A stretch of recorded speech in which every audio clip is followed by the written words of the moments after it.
Kami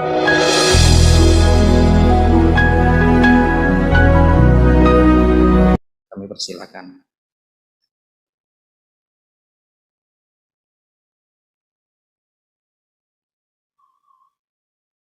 Selamat pagi Bapak Ibu sekalian, mari kita masuk dalam doa. Tuhan Allah Bapa kami di surga, terima kasih Tuhan. Sungguh kami melalui puji-pujian boleh merasakan syukur pada saat kami masing-masing di tempat ini, di rumah kami masing-masing ataupun di gereja. Kami boleh melihat sekeliling kami, keluarga kami, sama-sama kami berdatang ke hadapan Tuhan. Ini adalah anugerah terbesar yang boleh kami nikmati Tuhan setelah keselamatan. Tuhan yang pimpin Tuhan, biarlah hari ini kami boleh sama-sama merenungkan firman Tuhan dan kami sama-sama boleh mau bertumbuh. Kami mau belajar apa yang Engkau mau kami belajar dan kami mau merubah apa yang Kau ubahkan. Terima kasih Bapak, kami serahkan semua ini dalam nama Tuhan Yesus. Amin. Selamat pagi ya Bapak Ibu sekalian. Wah, saya dikasih ujian lagi nih ya. Kemarin sebetulnya jadwalnya Pendeta Rusdi, tapi kemarin hari Senin Pawing telepon ya. Pak Rusdi harus isolasi mandiri ya. Gitu ditanya bisa nggak? Waduh, saya bilang nih sebelum ujian udah dikasih pra ujian terus nih ya. Oke. Kebetulan kemarin waktu kaum wanita juga ambilnya dari Efesus, tapi Efesus 4. Jadi saya bilang oke lah ya, backgroundnya masih bisa keburu lah ya. Jadi akhirnya saya menerima. Terima kasih atas kesempatan boleh sama-sama belajar. Oke, kita akan masuk, kita akan buka di dalam, kita tadi buka Efesus ya. Ayat mas kita Efesus 6 ayat 1 sampai 4 sampai 3. Tapi kalau di dalam pembahasan adalah keluarga menjadi keluarga yang saling menghormati. Kita akan bacakan sama-sama dari Efesus 6 ayat 1 sampai 4. Kalau dalam Alkitab Bahasa Indonesia itu perikopnya taat dan kasih, Efesus 6 ayat 1 sampai 9. Tetapi kalau dalam Alkitab di bahasa Inggris itu memang ada satu perikop, Efesus 6 ayat 1 sampai 4, yaitu children and parents ya. Jadi kali ini temanya dikasih sebetulnya ayat 1 sampai 4, tepat satu perikop mengenai anak-anak dan orang tua. Saya akan bacakan ya, kita akan baca dari Efesus 1 ayat 1 sampai 4. Taat dan kasih. Hai anak-anak, taatilah orang tuamu di dalam Tuhan, karena haruslah demikian. Hormatilah ayahmu dan ibumu, ini adalah suatu perintah yang penting, seperti yang nyata dari janji ini. Supaya kamu berbahagia dan panjang umurmu di bumi, dan kamu bapak-bapak, janganlah bangkitkan amarah di dalam hati anak-anakmu, tetapi didiklah mereka di dalam ajaran dan nasihat Tuhan. Nah ini adalah kitab Efesus, ini adalah satu surat ya, surat yang ditulis oleh Rasul Paulus pada saat dia berada di dalam penjara. Nah ini kita udah bahas waktu kemarin Jumat ya. Satu hal yang luar biasa, kalau dalam penjara biasanya kita udah gak bisa pikirin orang lain ya. Kita pasti memikirkan hari depan kita, aduh bagaimana nih saya hopeless atau gimana. Tapi di dalam penjara ini Paulus mengingat kepada jemaatnya di Efesus. Yaitu di mana waktu dia bentuk dia sempat tinggal di sana selama 3 tahun. Ya, setelah itu dia meninggalkan Efesus, dia menyerahkan jemaat ini kepada Apolos dan kepada Aquila dan Priscilla. Jadi inilah jemaat yang dibentuk oleh Paulus. Sehingga pada saat dia di dalam penjara dia menuliskan surat ini. Ya, apa tujuannya di dalam surat ini?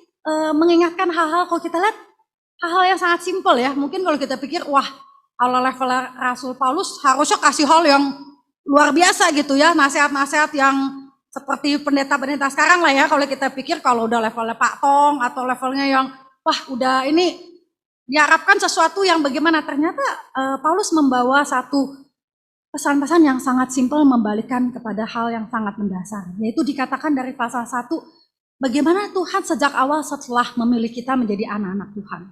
Dan pada saat Tuhan memanggil kita, dia meteraikan kita, ada Roh Kudus di dalam kita. Ya, jadi ini sangat jelas, balik banget, sangat dasar, sehingga kita dikatakan kalau kita jadi orang Kristen gak usah yang neko-neko. Ya, nggak usah minta dipenuhi Roh Kudus macam-macam, karena firman Tuhan dalam Efesus 1 ayat 14, 13, 14 sudah jelas banget pada saat kita percaya Yesus firman dan kebenarannya, Roh Kudus itu menteraikan ada di kita. Ya, kita karena tidak pernah membaca, kita tidak tahu ada PA disiapkan, kita mungkin nggak ikut, akhirnya kita mudah sekali diombang-ambing ya. Hari ini ada Roh Kudus, didoain dia masuk, entah keluar lagi ya, kayak piknik gitu ya. Itu sesuatu yang tidak benar. Kemudian pasal 2 dikatakan kalau kita bisa diselamatkan anugerah Tuhan. Nggak ada satu orang pun karena berbuat baik itu diselamatkan. Nggak ada satu orang yang baik. Sehingga dikatakan kita ini diciptakan dalam Kristus untuk melakukan satu pekerjaan baik yang Tuhan sudah siapkan. Nah jadi kalau kita jadi orang Kristen, dulu saya pernah ingat ada yang pernah nanya sama papi ya. Om kenapa ya kalau kita habis percaya Tuhan Yesus nggak langsung aja dibuat mati, dicabut. Ya supaya kita enak dong hidupnya, nggak usah banyak cobaan lagi, langsung masuk surga gitu ya. Ternyata Tuhan nggak semua orang habis percaya dicabut-cabutin, enak dong. Wah saya nggak usah berjuang lagi, bagaimana menjadi kesaksian nggak usah. Tapi dikatakan Tuhan sudah, Allah mempersiapkan kita untuk satu pekerjaan baik yang perlu kita lakukan di dalamnya. Dan kemudian dikatakan bagaimana kita dipersatukan dengan Yesus sebagai kepala. Kemudian terus pasal 3 Paulus cerita lagi yang balik lagi simple lagi. Yaitu apa? Bagaimana kita jadi orang Kristen berakar di dalam Kristus. Jadi bukan yang neko-neko, baliknya dasar lagi semuanya. Bertumbuh berakar dalam kasih Kristus. Dan keempat Paulus pasal 4 ingetin lagi bahwa ayo kita kalau sudah dipanggil jadi anak Tuhan, hidup harus sepadan. Nah ini yang kita sering kali ya. Kemarin waktu hari kaum wanita kita belajar mengenai bagaimana Efesus ajarkan kita menanggalkan manusia lama kita. Dan ini adalah perjuangan seumur hidup. Ya kenapa? Daging ini masih ada terus. Sepanjang kita taat kepada roh kita bisa ikut. Tapi pada saat kita ikut daging, kita adalah harus berjuang mematikan. Keselamatan gratis, tidak perlu kita upaya apa-apa. Tetapi bagaimana kita menjadi serupa seperti Kristus itu adalah perjuangan yang harus kita lakukan setiap hari. Ya, oke. Nah kemudian ayat 5, pasal 5 dan 6 ini, Paulus masuk satu hal yang sangat praktis yaitu mengenai relasi. Jadi kalau pasal 5 nanti mulai adalah hubungan relasi suami istri. Dan 6 ini masuk adalah anak-anak kepada orang tua anak. Kemudian adalah tuan dan hamba. Jadi di sini digambarkan relasi-relasi, ujungnya adalah hanya menunjukkan Kristus sebagai kepala dan jemaat adalah sebagai tubuhnya. Dan yang keenam baru ditutup. Kalau kamu sudah siap, benerin semua relasimu, kita siap. Pakai melengkapi diri dengan persenjataan Allah. Kita siap melawan tipu muslihat iblis. Jadi surat yang Rasul Paulus itu sangat simpel, balik kepada sangat dasar yang perlu kita juga belajar sebagai konteks orang Kristen zaman sekarang. Tapi masalah orang Kristen zaman sekarang sukanya cari gini, kalau yang balik ke dasar lagi udah gak suka.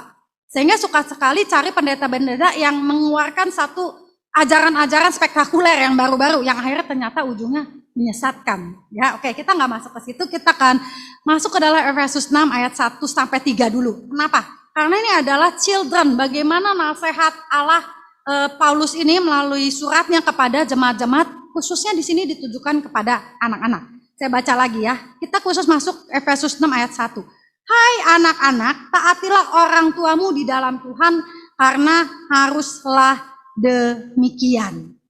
Nah ini bicara taat ini bicara otoritas. Kalau kita lihat di dalam sebelumnya, di dalam Efesus 5 ayat 22, ini kan menunjukkan hubungan suami istri. Tapi perintahnya selalu, lihat ya, Efesus 5 ayat 22, nggak ngomong ke suami dulu. Si penerima otoritas, enggak. Tapi selalu dia mulai, hai istri-istri. Yaitu kalau suami yang menerima, yang punya otoritas. Istri adalah yang harus taat. Jadi perintahnya lucu, hai istri. Kemudian waktu Efesus 6 ayat 1, bukan ngomong dulu ke orang tua. Hai anak. Waktu dia masuk Efesus 6 ayat 5, hai hamba. Jadi yang diperingatkan Tuhan adalah orang yang mau diingatkan ada satu otoritas yang Tuhan adakan di dalam dunia ini dalam satu relasi. Semua relasi ini semua akan ada sepanjang hidup kita. Tapi nanti pada saat kita meninggal, pada saat kita masuk surga, ini udah tidak ada lagi. Saya sama Surya udah bukan suami istri lagi, di situ boleh panggil hai, brother and sister gitu ya. Saya sama Jason sama Kesha sama Jem, dia tidak perlu panggil lagi saya papi mami. Saya tidak perlu panggil lagi suk awing, karena di situ kita tidak lagi punya relasi seperti ada di dunia, ya. Oke. Saya kekencengan atau kejauhan? Oke. Jadi di sini dikatakan hai anak-anak, di sini mengingatkan, hei, ada satu otoritas di atas kita. Artinya anak-anak patuh, taatilah orang tuamu. Nah, taat di sini mengandung kata patuh, tunduk, menerima. Ya. Jadi anak-anak yang diperingati. Kalau tadi di atas istri yang duluan, kalau ini anak-anak. Di sini katakan bermaksud taat di dalam Tuhan. Ya, banyak sekali interpretasi atau penafsiran. Oh ya, kalau ini di dalam Tuhan saja, yang di luar Tuhan enggak. Nah, ini dikatakan, hai anak-anak, kalau kamu sudah ada di dunia ini dan ada otoritas yang sudah ditaruh di atas kita orang tua, benar-benar orang tua kita dulu secara lahiriah, taat, tunduk. Ya, di dalam Tuhan ada satu batasan di dalam Tuhan. Artinya apa? Kamu wajib segala sesuatu sepanjang apapun yang diminta itu tidak keluar dari yang Tuhan minta. Walaupun kalau di tengah-tengah gimana? Nggak bilang konyol, tapi kadang-kadang permintaan orang tua saya konyol gitu ya. Tapi kalau sepanjang itu tidak melanggar di dalam jadi kita melawan Tuhan, kita harus taat. Nah di situ ya ada satu batasan. Kita harus tunduk. Di sini kalau kita mau perluas bukan hanya orang tua kita, tetapi orang-orang di sini katakan orang-orang tua kita. Jadi kalau orang tua langsung, tapi termasuk kan di atas kepada opa, oma kita itu adalah orang tua di atas kita. Kita juga perlu hormat, tunduk, bukan hormat, taat, patuh. Ya, nah kemudian dikatakan karena haruslah demikian. Kalau dalam bahasa Inggris itu bagus. For this is right. Karena ini adalah satu kebenaran. Adalah hal yang wajar, yang patut dilakukan. Nah ini jadi satu hal, kalau kita lihat dalam agama apapun, suku apapun, budaya apapun, menghormati orang tua itu adalah satu hal yang keharusan. Ya makanya banyaklah timbul cerita-cerita maling kundang, cerita-cerita hikayat rakyat masing-masing daerah. Kenapa? Mentaati orang tua itu udah menjadi satu hal yang keharusan yang wajar yang harus kita lakukan. Nah, kemudian masuk ke dalam kedua dikatakan hormatilah ayahmu dan ibumu. Itu adalah satu perintah yang penting seperti yang nyata dari janji. Nah ini agak susah ya kata-katanya. Tapi kalau dalam bahasa Inggrisnya sangat bagus. Honors your fathers and mother, which is the first commandment accompanied by a promise. Artinya ini adalah satu perintah penting yang di dalamnya satu-satunya dikasih perjanjian. Ya, jadi kalau kita baca di dalam kitab Keluaran pada saat ada 10 perintah Tuhan, yang 4 adalah kepada Allah, itu jangan ada Allah lain hadapanmu, jangan membuat patung menyembahnya, jangan menyebut nama Tuhan sembarangan, ingat dan kuduskanlah hari Sabat, itu kepada Tuhan. Dan mulai 6 yang pertama untuk kepada sesama manusia, nomor 1 itu adalah hukum ini, hormatilah ayah dan ibumu. Dan satu-satunya hukum di dalamnya ada satu perjanjian. Ya, kalau di sini ada janji. Ya, tapi adalah kalau satu perjanjian lebih dalam. Kalau perjanjian itu dua pihak. Ya seperti kalau kita udah perjanjian akte notaris, artinya salah satu tidak bisa melanggar, salah satu dua pihak harus taat. Ya kalau perjanjian itu dua pihak harus taat. Kalau kita tadi ngomong perintah ini, hukum ini satu-satunya loh yang dapat janji. Itu seolah-olah gini, kalau kamu mau lakukan, kamu dapat janjinya. Tapi kalau kata-kata aslinya, inilah hukum pertama yang mengandung kesepakatan perjanjian, artinya dua pihak. Jangan main-main. Yang ngadakan perjanjian dua pihak harus komit. Artinya Tuhan bilang, kamu lakukan porsimu, hormati ayahmu, hormati ibumu, saya kasih janji karena nggak boleh batal. Tuhan pun nggak akan batal karena perjanjian itu mengikat dua pihak. Kenapa? Kenapa waktu bagian hormat harus ada sesuatu perjanjian? Saya nggak tahu kenapa, tapi coba kita renungkan apa sih arti hormat sampai begitu penting. Nah hormat itu ternyata nggak mudah.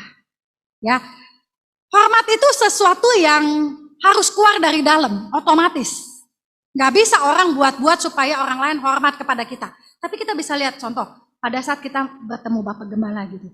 Kita akan otomatis keluar hormat. Jadi hormat itu adalah harus sesuatu yang mengalir. Karena kita melihat dia memberikan firman, dia mempertumbuhkan iman kita pada saat kita salah, kita ditegur.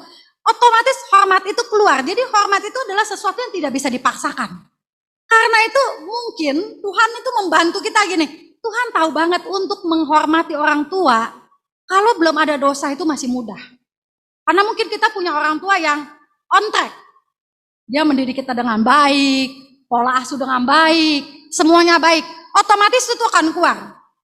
Kalau kita lihat dari secara duniawi, apa yang bisa otomatis mendatangkan hormat? Contoh, kita di kantor, pada saat kita lihat bos kita, namanya presiden direktur, otomatis hormat, karena punya value, punya nilai yang otomatis itu mengalir, kita hormat. Ketemu presiden direktur, gak bisa kita duduk-duduk, kita akan hormat. Karena dia punya value nilai di dalam jabatannya. Yang lain lagi, pada saat kita lihat orang kaya lah ya, walaupun bukan sesuatu yang benar, kita nggak bahas ini benar atau enggak. Tapi pada saat kita lihat contoh deh, pada saat yang datang itu naik Alphard atau apa ya, di dalamnya punya value, ada nilai apa? Nominal. Itu mengalir. Wah, kalau dibanding ya, contoh deh tukang parkir yang paling alami ya, kalau yang datang depan pintu yang mau parkir di dia, naik Avanza sama naik Alphard, mana yang dia hormati?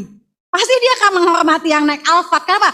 Hormat itu otomatis pada saat seseorang punya value yang layak, dia akan keluar. Nah tapi dengan konteks dunia yang saat ini untuk menghormati ayah ibu secara natural keluar itu ternyata bukan hal yang mudah. Apalagi waktu kita ditemukan kepada ayah atau ibu yang pemabuk, tukang pukul, tukang judi, yang kalau di gereja kelihatannya bagus, tapi tiap hari di rumah kelakuannya sangat kontras dengan waktu papa mama kita mungkin di gereja.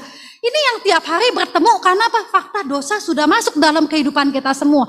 Sehingga untuk hormat yang otomatis mengalir dari dalam hati itu bukan hal yang mudah. Karena itu Tuhan sampai khusus perintah ini, saya kasih satu perjanjian. Saya tidak akan berubah. Kalau kamu lakukan, kalau kamu hormat walaupun susah sekalipun, tapi karena aku kamu menghormati orang tuamu. Aku akan kasih janji, aku akan tepati, tidak bisa tidak, karena agreement.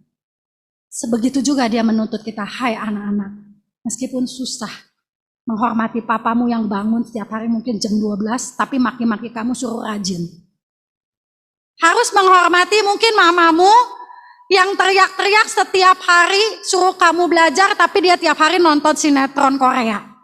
Susah sekali fakta hidup di depan kita, karena hormat itu harus dari dalam pada saat kita melihat, wah papi saya pagi-pagi udah bangun, dia membaca firman, dia tiap hari hidupnya saya lihat sendiri, sukanya besukin orang, doain orang, mami saya dari pagi udah bangun, siapin saya masak, semua, itu otomatis respect, hormat akan datang. Kalau sampai itu enggak, Tuhan juga bilang, saya bikin satu perjanjian, kamu enggak hormat orang tuamu, kamu tidak akan layak dapat sesuai yang kita janjikan. Apa janjinya? Kita akan lihat. Supaya kamu berbahagia dan panjang umur di dalam panjang umur di bumi, ya. Nah, kalau di sini berbahagia itu sesuatu kondisi. Tapi kalau di dalam terjemahan zaman dulu dan terjemahan Inggris dan yang lain dikatakan supaya segala kebaikan menjadi datang kepada kita. Jadi segala mendapat kebaikan. Dan apalagi? Kalau di dalam bahasa aslinya benar-benar berkat jasmani. Dikatakan bukan hanya menjadi kebaikan, mendapat kebaikan, menjadi kaya, makmur, sejahtera. Ini kan sesuatu yang gimana ya kalau kita boleh ngomong, Tuhan, kok lucu ya? Tuhan sampai kayak, kalau kamu hormati orang tua ibumu, ini saya kasih nih sesuatu yang baik. Segala kebaikan akan datang, segala yang makmur, yang sejahtera, dan panjang umur. Apa yang dicari manusia di dunia ini? Kenapa orang berlomba-lomba mau sekolah yang tinggi, mau kerja yang baik? Ya tujuan yang terakhir mau apa? Mau bahagia, mau kaya, mau makmur, mau sejahtera. Itu yang orang cari. Kadang-kadang saya pikir, Tuhan, bukankah jadi anak-anak kalau dibikin perjanjian begitu, bukankah hormatnya menjadi tidak tulus ya? Bisa-bisa mereka menghormati orang tuanya karena pengen janji-janji ini. Meskipun Tuhan tahu akan terjadi seperti itu, tetap Tuhan mau apa? Karena ini ada satu kesaksian. Pada saat anak hormat kepada ayah dan ibunya, ini berbicara bukan lagi hal ketaatan, tapi melihat otoritas. Pada saat Tuhan beri satu otoritas, kita harus hormat. Orang tua di sini bukan hanya di dalam jasmani.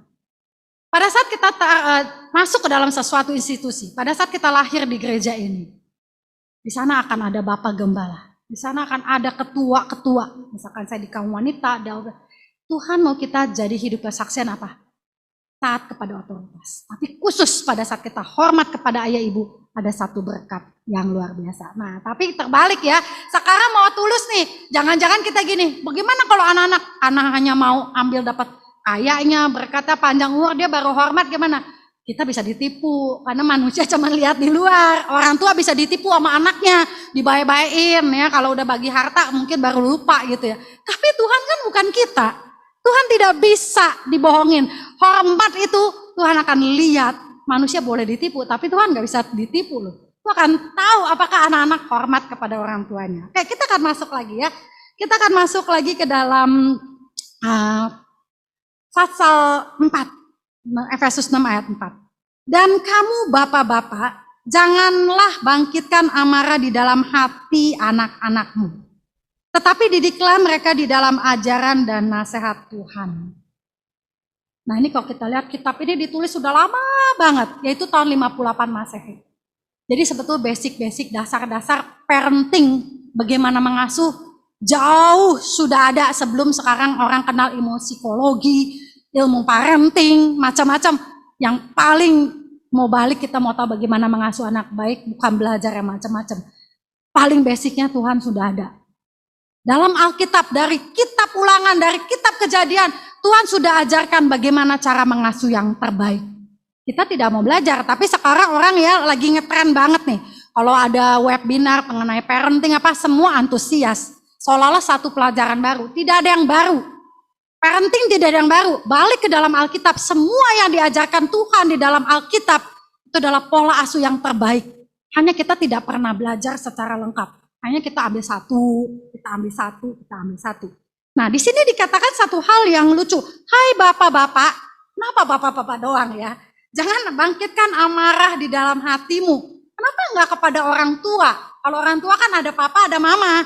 Kenapa di sini khusus perintah hai bapak-bapak ya, tuh mau jelasnya baca tuh Pak Robin udah jelaskan tuh di dalam renungan ya. Jadi saya nggak bahas ulang. Tapi yang pasti dalam konteks budaya, bangsa Yahudi adalah kepala, itu adalah bapak. Jadi yang mempunyai tanggung jawab untuk mengatur rumah tangga, mengatur anak-anak, mengatur semua adalah kepada bapak. Karena itu Tuhan Yesus Allah mau memperingatkan kepada yang diberi otoritas. Kalau tadi adalah anak bukan yang diberi otoritas, dia ditaruh di bawah otoritas. Tapi Tuhan mau ngomong kepada, hai bapak-bapak, hai orang-orang yang aku beri otoritas. Bukan hanya anak-anak yang tadi saya sudah kasih nasihat, tapi ternyata yang diberi otoritas sama perlu dikasih satu nasihat oleh Paulus. Itu apa? Dikatakan jangan bangkitkan amarah. Amarah kalau di sini dikatakan jangan memprovokasi. Kalau bahasa Inggris, jangan provoke, jangan memprovokasi, jangan membuat anak kamu murka, jangan mengecewakan, jangan membuat anak kamu putus asa. Dan di sini bukan sekedar jangan, tapi kalau kita deep lagi lihat dalam konteks kata jangan itu atau bukan sekedar jangan, sekali-kali pun jangan. Sangat dalam kalau kita baca sekilas, jangan bangkitkan amarah, satu hal yang ringan banget. Tapi pada saat kita dalami lagi dikatakan sekali-kali pun hai bapak-bapak. Kalau konteksnya sekarang hai bapak-bapak dan ibu-ibu orang tua yang mengasuh, jangan bangkitkan amarah, kekecewaan, kemurkaan, kepahitan di dalam hati anak-anak kita. Banyak hal yang gak mudah ya, karena apa? Gak ada orang tua yang sempurna. Tidak ada pola asuh yang sempurna. Tidak ada, karena apa? Secara natur kita semua sudah berdosa. Sehingga pada saat kita percaya Tuhan, dikatakan pada saat saya percaya Tuhan, saya harus belajar bagaimana taat kepada Roh Kudus, menanggalkan manusia lama, termasuk dalam hal mengasuh. Tapi susahnya setiap orang selalu merasa pola asuhnya adalah yang paling benar, paling baik, paling tepat. Tapi wajar ya, saya ambil cerita sedikit. Saya dari kecil keluarga Chinese ya, papi tuh suka masak. Jadi kalau papi masak sangat simpel. Saya cuma tahu papi, bumbu yang papi pakai pasti kecap asin angsa, angciu, bawang merah, bawang putih. Jadi waktu baru kawin tuh masakannya nggak beda-beda jauh ya. Yang saya kenal ya cuma ada. Kalau ke dapur ikut maminya, anak-anak tahu lah. Kadang-kadang pakai saus tiram lah tambah dikit. Tapi ya saya kalau hanya melihat yang diajarkan papi saya coba bisa masak pakai tadi doang. Ya, kecap asin, saus tiram, arak. Gitu. Saya nggak mungkin bisa yang lain. Sampai saya mulai gede, saya keluar. Saya baru tahu, ternyata ada juga ya, enak juga kalau masakan, masakan Jepang, ternyata enak. Ada juga masakan Thailand. Saya baru bisa melihat ragam-ragam pada saat saya belajar hal yang baru. Sama juga dengan pola asuh. Pada saat kita jadi orang tua, kita menikah, kita punya anak, start lah kita jadi orang tua. Pernah nggak ada pelajaran jadi orang tua? Nggak ada kan ya? Kalau kita mau jadi insinyur, jadi dokter, sekolahnya lama. Si Susan mau jadi accounting, sekolahnya lama. Mesti ambil lagi sertifikasi. Tapi ada nggak yang ngajarin kita jadi orang tua? Nggak ada. Kita belajar otodidak dari apa yang orang tua kita ajarkan. Jadi kalau orang tua kita, hanya kalau segala sesuatu, baik, jahat, nakal, nggak nakal atau apa, keteledor apa, reaksinya satu, marah. Hanya taunya bahasanya satu, orang tua kita taunya cuma marah. Pada saat nanti kita jadi orang tua, kita ya seperti tadi, masaknya cuma taunya kecap asin, ya, saus tiram. Kita juga taunya waktu kita punya anak, kita nggak punya bahasa yang lain. Anak kita benar ya kita marah, anak kita salah kita, pokoknya bahasa kita hanya satu. Cara kita mengasuh adalah apa yang kita lihat dari orang tua kita. Bagus gak? Pasti ada sisi bagusnya. Sempurna gak? Pasti tidak. Jadi di sini dikatakan, diperingatkan kepada hai bapak-bapak, tapi dalam konteks zaman sekarang, hai bapak-bapak, hai orang tua, hai ibu, yang bertugas, yang Tuhan beri tanggung jawab, mendidik anak-anaknya, dikatakan apa? Jangan timbulkan amarah. Nah, amarah itu menimbulkan apa? Luka. Tadi kan dikatakan ya, di sini dikatakan, janganlah bangkitkan amarah di dalam hati.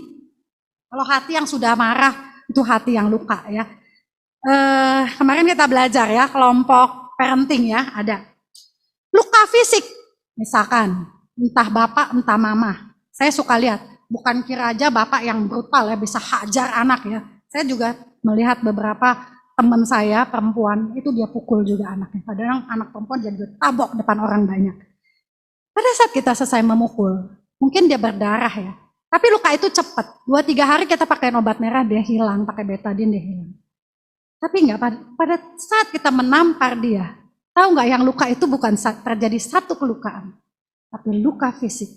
Ada satu luka yang kita tidak lihat, luka di dalam hati, yang sama-sama butuh waktu untuk sembuh. Kita seringkali enggak pikir. Kadang-kadang kita bilang, enggak, saya enggak pukul anak saya, tapi saya sedang memukul dia dengan kata-kata, goblok kamu. Bisa, padahal salah nggak orang tua? Enggak, orang tua waktu katain goblok, terus itu bukan mau anaknya goblok. Sangkin marahnya, maksudnya gini, dengan saya katain dia goblok, saya mau dia berubah jadi pinter. Males kamu, bukan dia mau males. Dengan marahin maksudnya harap, abis saya marah dia nggak jadi males gitu. Tetapi dia lupa pada saat kita sedang memaki anak kita, itu ada satu luka yang ada di dalam hati. Dan luka itu sama seperti yang kita lihat di luar. Walaupun satu saat sembuh, tapi itu perlu waktu. Walaupun satu saat itu sembuh, tapi dia akan ada cacat yang akan ditinggalkan. Dan satu saat kalau kita tidak sembuhkan dan luka itu terus, seperti kita di tangan. Udah kena di sini pisau, belum sembuh, belum keburu saya memaafkan, saya menerima semua, besok udah dimaki lagi, luka lagi. Belum saya maafkan lagi, luka lagi. Yang terjadi apa? Borok. Akan busuk di sini. Kemudian kita mengharapkan anak-anak kita yang di dalamnya itu borok, luka, dia numbuh jadi anak yang normal. Apakah mungkin?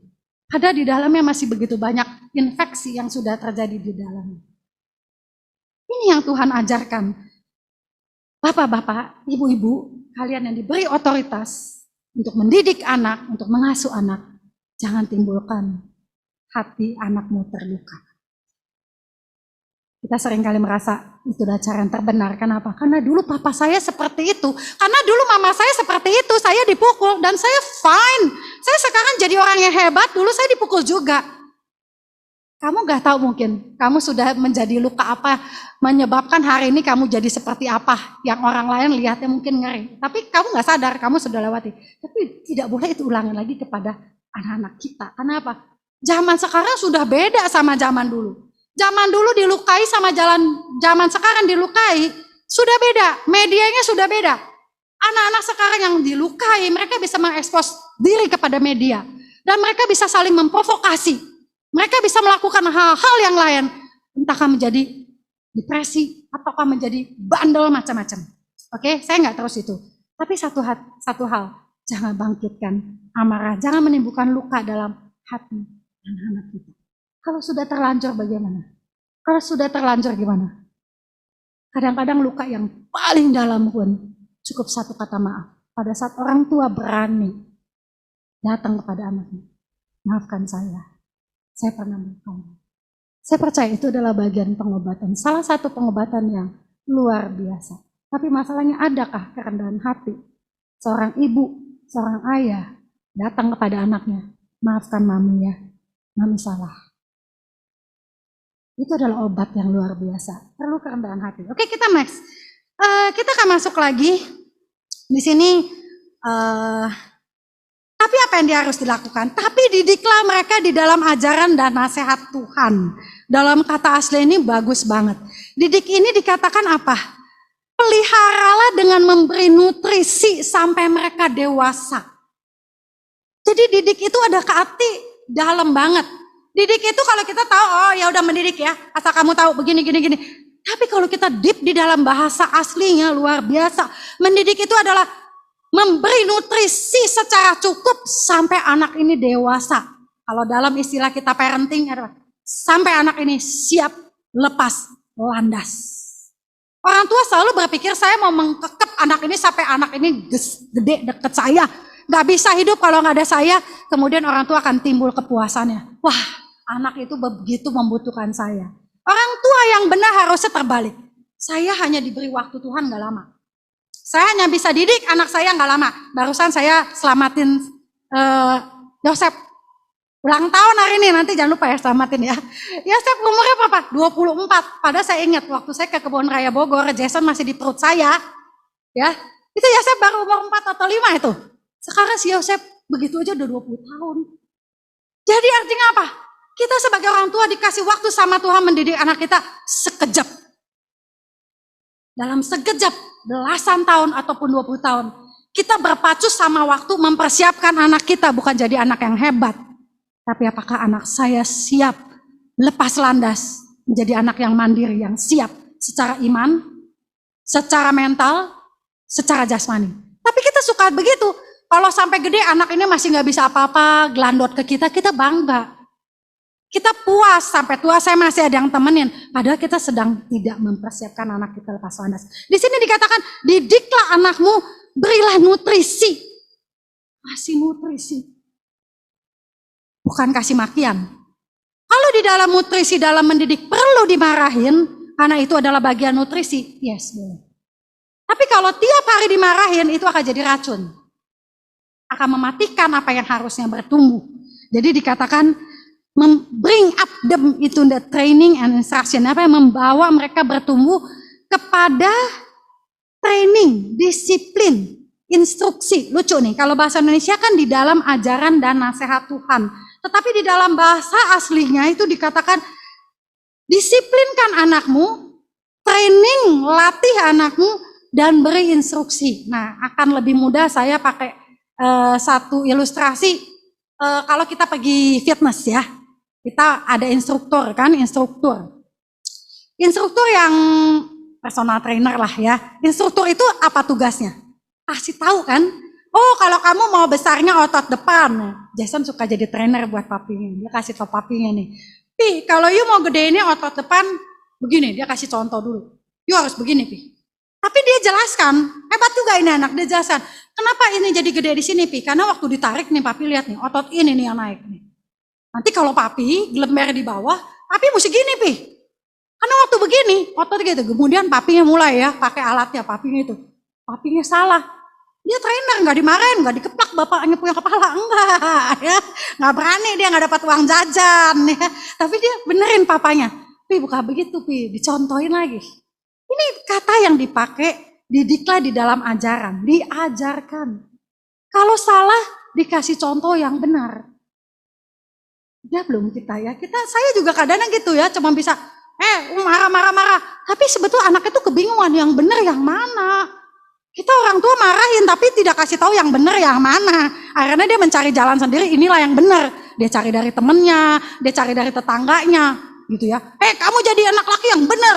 Yang benernya kayak apa gitu ya. Papanya nggak kasih tunjuk yang benar apa. Akhirnya dicari di tetangga. Tetangga bilang, mau jadi cowok. Ngerokok. Oh iya ya, ngerokok. Ini diajarin, dia pakai cara dari tetangganya. Lu mau jagoan lu begini. Nah, kadang-kadang di sini kata-kata Alkitab luar biasa lah. Kalau saya bilang, dikatakan training anakmu, disiplinkan dan kasih instruksi yang jelas. Jadi kalau training, kasih contoh. Waktu dia salah, kasih tahu lagi. Kasih tahu lagi sampai dia tepat. Kemarin sampai papinya tepat. Oh begini kata papinya. Iya Pi, nanti papi tinggal latihan ya. Papi tinggal ulangan 1 kali, 2 kali, 3 kali. Di training.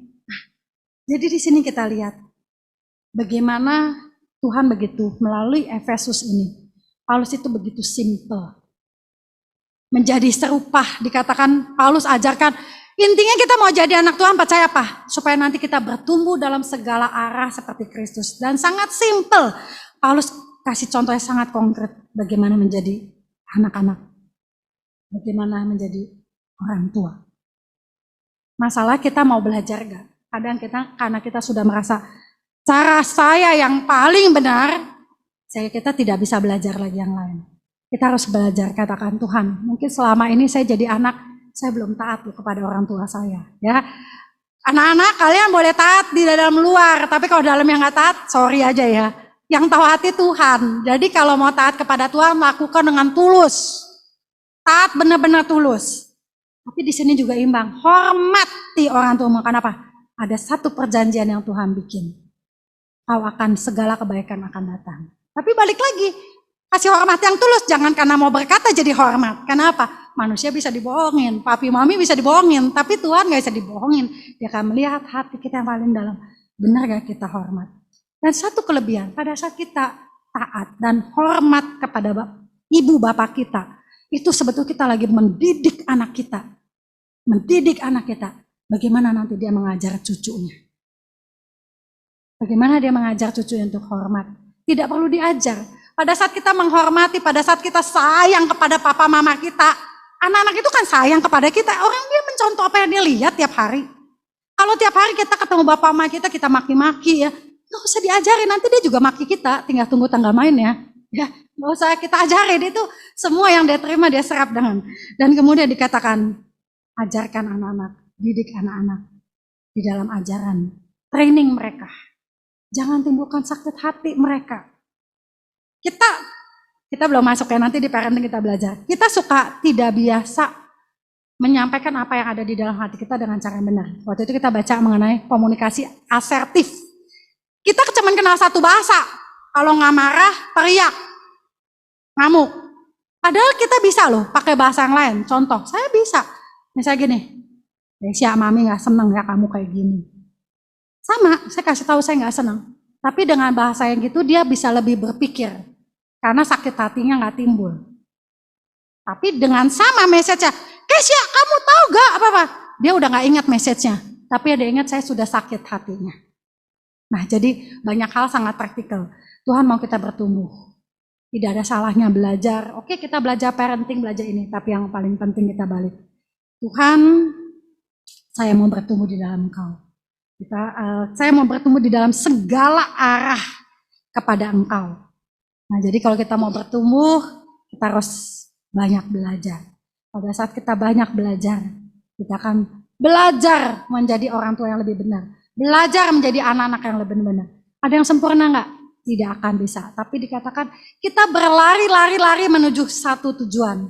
Yaitu apa? Kristus yang sempurna. Kita saat ini tidak akan bisa sempurna, tapi tiap hari, Tuhan saya mau belajar, saya mau menjadi anak yang taat, saya menjadi orang tua yang penuh kasih, supaya apa? Supaya Tuhan dipermuliakan atas kehidupan saya sebagai anak, atas kehidupan saya sebagai orang tua. Mari kita masuk dalam doa. Tuhan Yesus, terima kasih hari ini kami boleh belajar hal yang sederhana melalui surat Paulus kepada jemaat Efesus. Bagaimana kami setelah Engkau panggil menjadi orang percaya, kami mau belajar Tuhan. Belajar menjalankan peran kami masing-masing. Kami yang diberi otoritas menjadi orang tua, berikan kami Tuhan menjadi orang tua pemegang otoritas yang bijaksana, yang memakai otoritas secara benar, dengan penuh kasih, yang menutrisi setiap aspek kehidupan anak kami, supaya mereka bisa bertumbuh. Mungkin selama ini kami memakai cara yang salah, yang menimbulkan luka dalam hati anak-anak kami. Tuhan, terlebih dahulu ampuni kami. Kasih kami hikmat, kasih kami kerendahan hati, supaya kami boleh memperbaiki, kami boleh menutup semua luka-luka yang sudah ada, yang masih ada mungkin di dalam hati anak-anak kami, Tuhan. Tuhan, kami sebagai anak-anak, kasih kami juga belajar taat. Bukan satu kebetulan Engkau lahirkan kami dalam keluarga kami ini.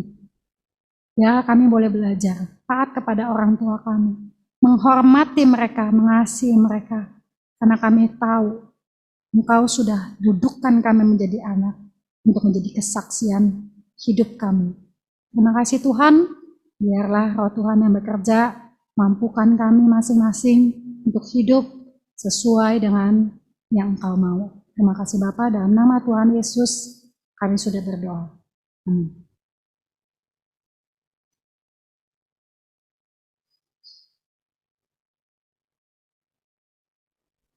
Iya, kita sudah mendengarkan firman Tuhan yang sudah disampaikan oleh hamba